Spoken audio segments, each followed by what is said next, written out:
නිදාගන්න ඇඳට ආවහම මට හිතෙන්නේ මේ ලෝකේ පරාජිත මනුස්සයා මම කියලා. එන්නෙන්නම හැමදේම එපා වෙනවා. කිසිම දෙයක් ගැන ආසාවක් නෑ ඉස්සර වගේ. වෙලාව යනවත් දැනෙන්නේවත් නෑ. එළි වෙනකන් ඇහැරගෙන කල්පනා කරන්නෙම ඇයි මට මෙහෙම වුනේ කියලා. ජීවිතේට ආපු ගියපු හැමෝම මට මගේ ජීවිතේ එපා වෙන තැනටම ගෙනාවා. දැන් මම මිනිස්සුන්ව විශ්වාස කරන්නේ නැහැ.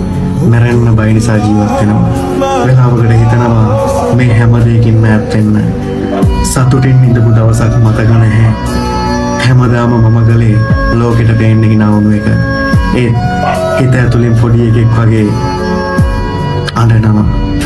අපි මිනිස්සුන්ට අවංක වෙන තරමටම ඒ මිනිස්සු අපිට අවංක වෙනවා නම් හිතේ තියෙන පීඩනේ, හිතේ තියෙන දුක, හිතට දැනෙන තනිකම මේ හැම දෙයක් එක්කම මම හරි අමාරුවෙන් ලෝකෙට දෙන්න hina වෙනවා.